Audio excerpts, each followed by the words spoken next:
Hello everyone.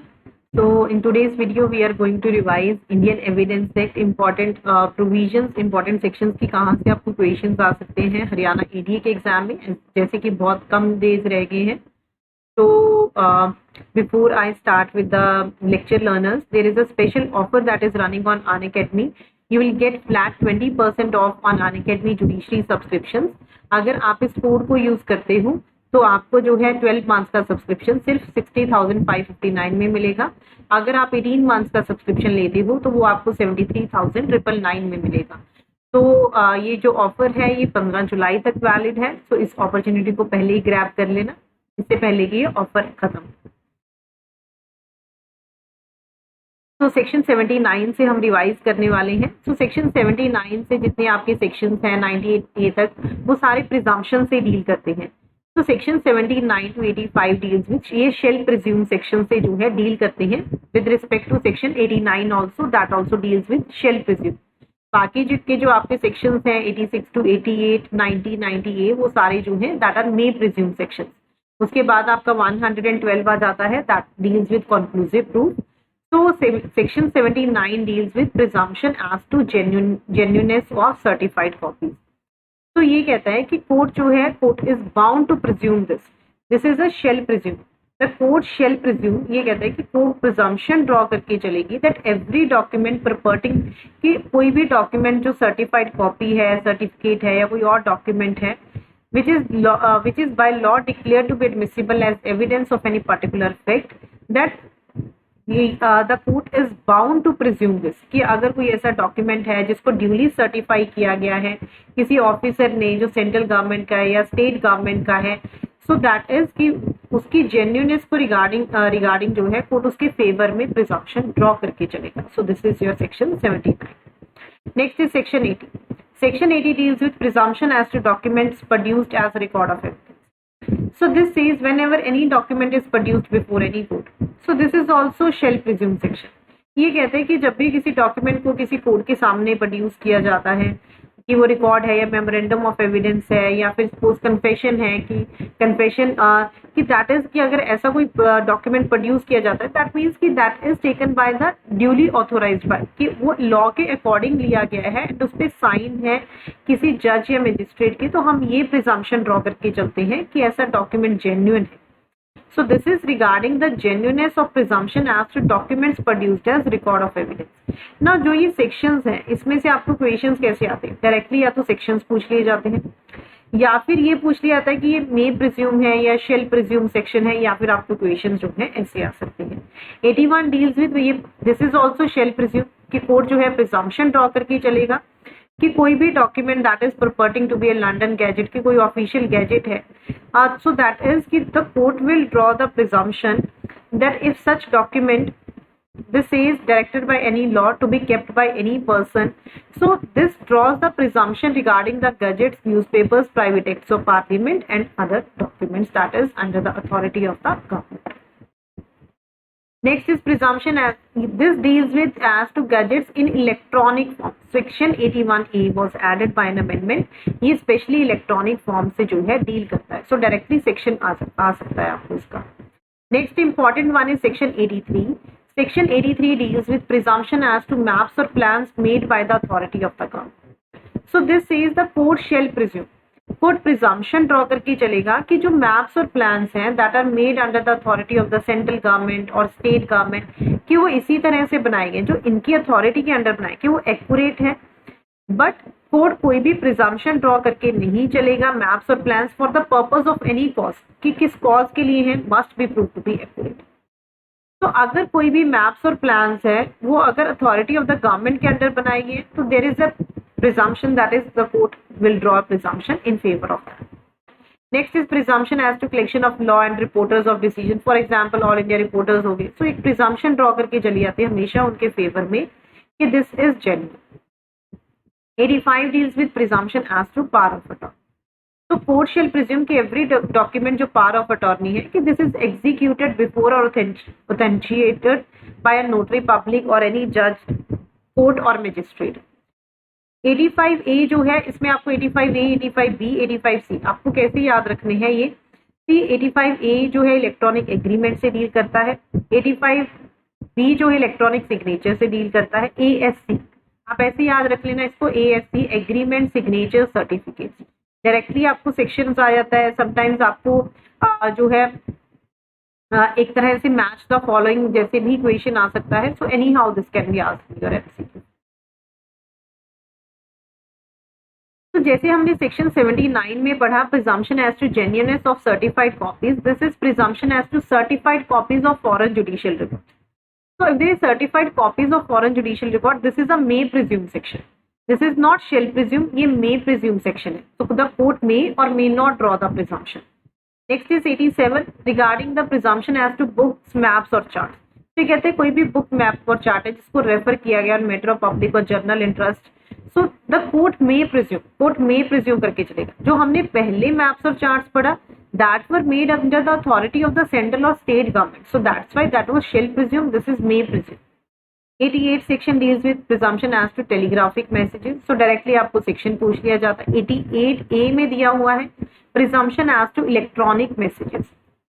89 जो है that deals with कि कोर्ट presumption ड्रॉ करके चलेगा कि अगर कोई डॉक्यूमेंट के लिए कोई नोटिस दिया गया प्रोड्यूस करने के लिए एंड उसको प्रोड्यूस नहीं किया गया, then the court will draw presumption कि ऐसा डॉक्यूमेंट जो है that was attested, किस पे टेस्ट हुआ था, स्टैम्प था एंड उसको एग्जीक्यूट किया गया था in the manner that is required by law। Next is section 90। section 90 deals with presumptions as to documents 30 year old। तो ये कहता है कि अगर कोई ऐसा डॉक्यूमेंट है जो 30 year old है, if there is any document that is 30 year old, कि अगर कोई 30 साल पुराना डॉक्यूमेंट है, so एक तो इसमें से क्वेश्चन क्या आता है डायरेक्टली सेक्शन कितना पुराना डॉक्यूमेंट इसमें प्रिजम्पशन ड्रॉ करके चली जा सकती है, दैट इज 30 years old। अगर उससे ज्यादा पुराना है डॉक्यूमेंट तो इस सेक्शन के अंडर वो फॉल नहीं करेगा। तो ये कहता है कि अगर कोई इतने साल पुराना डॉक्यूमेंट है, अगर उसको कस्टडी से प्रोड्यूस किया जाए, ठीक है, प्रॉपर कस्टडी से प्रोड्यूस किया जाए, then there is a presumption that the court can do.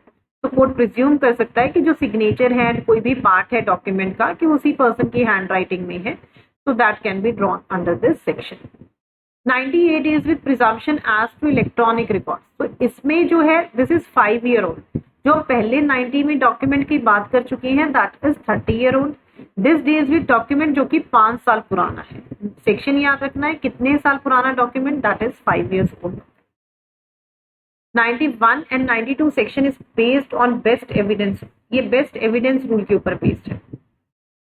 तो सिंपल सा है, सेक्शन 91 कहता है कि कोई भी टर्म्स ऑफ, अगर आपने कोई टर्म्स कॉन्ट्रैक्ट की, ग्रांट या डिस्पोजिशन ऑफ प्रॉपर्टी को आपने राइटिंग में रिड्यूस कर लिया या फिर लॉ रिक्वायर करता है, दैट इज कि एक तो हो गया कि आपने वॉलेंटरली उसको राइटिंग में रिड्यूस किया, एक है कि कंपल्सरी वो राइटिंग में होना चाहिए, कि लॉ रिक्वायर करता है कि वो राइटिंग में होना चाहिए। तो कोई भी एविडेंस नहीं दिया जा सकता in proof of the terms of such contract. कोई भी एविडेंस नहीं दिया जा सकता, ऑरल एविडेंस नहीं दिया जा सकता उसको प्रूव करने के लिए। अगर आपको उसको प्रूव करना है तो वो डॉक्यूमेंट ही प्रोड्यूस करना हो, तो that document need to be produced. अगर प्राइमरी अवेलेबल नहीं है, so the secondary can be given if that is admissible under section 65 of the Indian evidence. There are 2 exceptions that are attached to this. ये कहता है कि अगर कोई public officer है जिसकी अपॉइंटमेंट राइटिंग में होनी चाहिए, and when it is shown that any particular person has been acted as such officer, and ये शो हो गया कि कोई पर्टिकुलर पर्सन ने एक्ट किया, तो जिस राइटिंग से उसको अपॉइंट किया गया है उसको प्रूव करने की जरूरत नहीं है। सपोज ये क्वेश्चन रेज हो गया कि whether A is a high court जज and he has been acting as such, so that is only required. ये तो नहीं प्रूव करने, ये प्रूव करने की जरूरत नहीं है द राइटिंग की जिससे उसको अपॉइंट किया गया। नेक्स्ट इज अगर कोई विल एडमिट की जाती है टू प्रोबेट इन इंडिया, उसको प्रोबेट से प्रूव किया जा सकता है because probate is the certified copy of a will. So these are the 2 exceptions to your section 91। Next is section 92। Section 92 deals with, ये कहता है कि अगर आपने टर्म्स ऑफ कॉन्ट्रैक्ट को जो हमने लास्ट सेक्शन में पढ़ा, अगर आपने उसको राइटिंग में रिड्यूस कर लिया है, लॉ रिक्वायर करता है, तो कोई भी एविडेंस नहीं दिया जा सकता। No evidence of any oral agreement, कोई भी ऑरल एग्रीमेंट के रिगार्डिंग आप एविडेंस नहीं दे सकते हो जो पार्टीज के बीच में हुए, एलआर्स के बीच में, उसको कॉन्ट्राडिक्ट करने के लिए, वेरी करने के लिए, ऐड करने के लिए या सब्सट्रैक्ट करने के लिए। बिकॉज जो चीज राइटिंग में रिड्यूस होगी आप उसको उसी से प्रूव करोगे, आप उसको जो है कोई एविडेंस नहीं दे सकते उस चीज के रिगार्डिंग किस किस पर्पस के लिए? कॉन्ट्राडिक्ट, वेरी, ऐड या सब्सट्रैक्ट करने के लिए उसकी टर्म्स में। But there are 6 exceptions that are attached to this section. 6 exceptions हैं जो इस सेक्शन के साथ अटैच हैं। Do just give a reading once to this.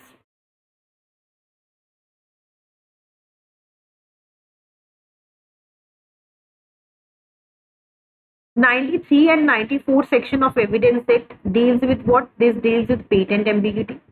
'95 to '97 section deals with what? That is latent ambiguity. Patent ambiguity का मतलब होता है that is apparent on the face of the report. That means कि कोई आप evidence नहीं दे सकते हो जिसको करेक्ट करने के लिए। No extrinsic evidence can be given to remove that effect. तो ये कहता है कि अगर जो लैंग्वेज डॉक्यूमेंट में यूज की गई है, when the language used in a document अगर वो ambiguous है, डिफेक्टिव है, तो एविडेंस नहीं दिया जा सकता ये शो करने के लिए कि क्या मीनिंग या सप्लाई देना चाहता था। तो अगर ए एग्री करता है राइटिंग में कि वो अपना एक कोर्स बेचना चाहता है बी को 1000 रुपए के लिए या 1500 रुपए के लिए, एविडेंस नहीं दिया जा सकता ये शो करने के लिए which price was to be given. अगर एक डीड है, ठीक है, if there is a deed that contain blanks, ठीक है, जिसमें कि ब्लैंक्स है, तो evidence can not be given. Evidence नहीं दिया जा सकता ये शो करने के लिए कि उसमें क्या फिल करना होता, कि what was meant to be filled in that. Next is exclusion of evidence against application of document. This also deals with what? This also deals with the patent ambiguity. So no extrinsic evidence can be given to correct this. 95 to 97 जो है वो latent ambiguity से deal करते हैं। So that means जो language use की गई है that is not apparent on the face of the record and extrinsic evidence can be given to remove that effect. For example, अगर हम एक एग्जाम्पल लेके इसको समझे, ए एग्री करता है बी को सेल करने के लिए ₹1000 माई व्हाइट हॉर्स।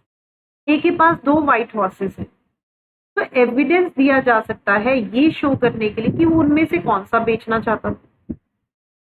ठीक है, सो 95 में भी आपको यही चीज दी। सो 95 to 97 जो है वो डील करते हैं लेटेंट से। 93 to 94 deals with the patent ambiguity.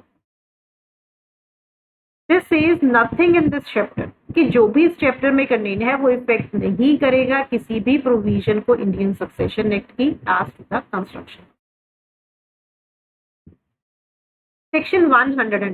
Section 101 deals with what? This deals with burden of. तो burden of proof never shifts. एक क्वेश्चन आता है कि burden of proof shift करता है, never shifts, constantly shifts. तो उसका आंसर क्या आएगा? It never shifts. ये कहता है कि अगर कोई पर्सन चाहता, if I want कि मैं चाहती हूँ कि कोर्ट जजमेंट दे कि B has committed some crime, कि B ने कोई क्राइम कमिट किया, तो मुझे प्रूव करना होगा कि B ने क्राइम कमिट किया। तो whoever desires any court to give judgment, अगर कोई भी चाहता है कि कोर्ट जजमेंट दे किसी लीगल राइट या लायबिलिटी के ऊपर जो डिपेंड करता है फैक्ट्स के ऊपर, तो उसको प्रूव करना होगा कि ये फैक्ट्स जो हैं वो एग्जिस्ट करते हैं। Next is your section 100. So 102 section deals with on whom the burden of proof. The burden of proof in a suit or proceeding lies on that person. ये उस पर्सन के ऊपर लाई करेगा जो फेल कर जाएगा if no evidence at all were given on either side. That means for example, A ने B को सू किया किस चीज के लिए? लैंड के लिए जो उसके पोजेशन में। ए कहता है कि जो ये जमीन है कि बी के फादर ने जो है मेरे लिए छोड़ी है अपनी वसीयत। पोजेशन तो बी के पास है जमीन लैंड का। तो अगर दोनों पार्टीज कोई भी एविडेंस नहीं देती तो बी के पास पोजेशन रहेगा। So that means the burden of proof is on who? The burden of proof is on it. So burden of proof constantly shifts. Oh sorry, onus of proof constantly shifts. Burden of proof never shifts. Burden of proof जो है वो कभी shift नहीं करता। Next is burden of proof as to particular fact. This says burden of proof किसी particular fact को लेके वो लाई करता है उस person के ऊपर जो चाहता है कोर्ट की बिलीव करे इसकी एग्जिस्टेंस पे। Who wishes the court to believe in its existence, unless it is provided by any law that the proof of that fact shall lie on any particular. Unless कि वो जो है ये provide करे कि जो प्रूफ है इस फैक्ट का वो किसी पर्टिकुलर पर्सन के ऊपर लाई करता है। ए बी को प्रोसिक्यूट करता है चोरी के लिए एंड वो ये चाहता है कि कोर्ट बिलीव करे कि बी ने जो है इस चीज को एडमिट कर लिया है कि उसने चोरी की है सी के सामने, then A must prove the admission. अफसोस ए के ऊपर इल्जाम लगा है कि उसने मर्डर किया, ठीक है, तो बट ये जो है वो ये कहता है कि नहीं मैं तो उस दिन यहाँ पे प्रेजेंट ही नहीं था, I was somewhere else. Burden of proof lies on him. Burden of proof किसके ऊपर लाई करता है? उसके ऊपर लाई करता है। So burden of proof as to particular fact lies on that person, वो उस पर्सन के ऊपर लाई करता है जो चाहता है कि कोर्ट उसकी एग्जिस्टेंस में बिलीव करे। 104 section deals with burden of proving fact to be proved to make evidence admissible. So, if A wishes to prove a dying declaration, अगर A dying declaration prove करना चाहता है जो B ने दी, then A को ये तो prove करना होगा कि B की डेथ हो चुकी है, then he must prove B's death. Next is when a person is accused of any offense. Section 105 is very important. This applies only to criminal trials के ऊपर ये apply करता है। जनरली क्रिमिनल केसेस में जो बर्डन है that is always on the prosecution. He has to prove the case beyond reasonable doubt. उसको जो है केस को प्रूव करना होगा, कैसे? बियॉन्ड रीजनेबल डाउट उसको केस को प्रूव करना होगा। बट अगर एक्यूज चाहता है कि कोर्ट सपोज ए के ऊपर इल्जाम लगा कि उसने मर्डर किया, ही सेड कि जब मैंने ये मर्डर किया I was under the unsoundness of mind, I don't know what was the nature of that. तो इफ ही वांट कि कोर्ट बिलीव करे कि उसका केस जो है that falls within one of the general exceptions of the IPC और within any special exception और proviso contain in any other part of the law, then the burden of proof will lie on the accused and court presume करके चलेगा, court is bound to presume the absence of such circumstance. This is very important. Section याद रखना है, criminal trials के ऊपर apply करता है, इसकी प्रोविजन बहुत important. Section 106 is also very important. This contains the principle of res ipsa loquitur. That means the thing speaks for itself. So, burden of proving fact, especially within the knowledge, ये उसी person के ऊपर lie करता है when any fact, अगर कोई fact specially किसी person की नॉलेज में, उस फैक्ट को प्रूव करने का बर्डन भी उसी के ऊपर है। तो ए के ऊपर अगर चार्ज लगा, A charge with travelling on a railway, A के ऊपर चार्ज लगा कि वो रेलवे पे ट्रैवल कर रहा है बिना टिकट के, तो ये बर्डन प्रूव करने का कि नहीं उसके पास तो टिकट थी, वो उसी के ऊपर लाई करता है। Next is 107 and 108। 107 section deals with presumption of survivorship, 108 section deals with presumption of death. 107 section में हम ये लेके चलते हैं, अगर सपोज कोई क्वेश्चन रेज हुआ कि क्या ये पर्सन जिंदा है या इसकी डेथ हो चुकी है, एंड ये शो हो गया कि ये तो पिछले 30 सालों में जिंदा है, ये बर्डन प्रूव करने का कि उसकी तो डेथ हो चुकी है, वो उसी पर्सन के ऊपर लाई करेगा जिसको अफर्म करता है। 108 सेक्शन ये कहता है कि अगर ये क्वेश्चन रेज हो गया कि क्या ये पर्सन जिंदा है या इसकी डेथ हो चुकी है, एंड ये प्रूव हो गया कि इसको पिछले 7 सालों में इसके बारे में किसी ने नहीं सुना, जिसने नेचुरली इसके बारे में सुना हो, तो द बर्डन ऑफ प्रूविंग, ये बर्डन प्रूव करने का कि नहीं वो जिंदा है, वो उस पर्सन के ऊपर लाई करता है जिसको affirm. Next is burden of proof as to relationship in case of partners, landlord and tenant, principal and agent. ये कहता है कि अगर क्वेश्चन ये रेज होता है कि क्या ये पर्सन पार्टनर्स हैं, लैंडलॉर्ड एंड टेनेंट हैं, प्रिंसिपल एंड एजेंट है, तो ये बर्डन प्रूव करने का कि ये क्वेश्चन ये शो हो गया कि ये ऐसे ही एक्ट कर रहे हैं, कोई पर्सन आके कहता है कि नहीं इनके बीच में ऐसा रिलेशन नहीं है, अगर था तो वो सीज हो गया है, तो ये उसी पर्सन के ऊपर लाई करता है जो उसको अफर्म करता है। सिमिलर इज अगर ये क्वेश्चन रेज होता है कि क्या ये पर्सन ओनर है इस चीज का, कि whether this person is an owner of anything, तो बर्डन ये प्रूव करने का कि this person is an owner, then that lies on the person. अगर सपोज कोई आके ये कहता है कि नहीं ये ओनर नहीं है, तो उस पर्सन के ऊपर लाई करता है जो आके इस बात को अफर्म करता है। Next is 111 section. अगर ये क्वेश्चन रेज होता है कि क्या ये जो ट्रांजैक्शन हुई है पार्टीज के बीच में, क्या ये गुड फेथ में हुई, जो कि एक दूसरे के साथ एक्टिव कॉन्फिडेंस में है पोजीशन में, तो the burden of proving the good faith of the transaction, burden prove करने का transaction good faith of the transaction के, ये उस पर्सन के ऊपर लाई करता है who is in the position of active confidence की पोजीशन में। So these were your sum of the section 79 to 111. Next lecture में और सेक्शंस रिवाइज करेंगे। अपार्ट फ्रॉम दिस लर्नर्स, आप मुझे टेलीग्राम चैनल पे फॉलो कर सकते हो, लिंक आपको जो है वो डिस्क्रिप्शन बॉक्स में मिल जाएगा। एंड अगर आपको जुडिशरी का सब्सक्रिप्शन लेना है तो 15 जुलाई तक ले लेना, बिकॉज आपको फ्लैट 20% ऑफ जो है अनअकैडमी ऑफर कर रहा है by using this code. And this is one of another batches for JLO और APO for Rajasthan law exams, जो 15 जुलाई से स्टार्ट हो रहा है। 3 मंथ्स का ये बैच है, तो अगर आपको इसको ज्वाइन करना है तो आप जो है सब्सक्रिप्शन ले सकते हैं। Thank you so much, learners. I'm just ending the session here.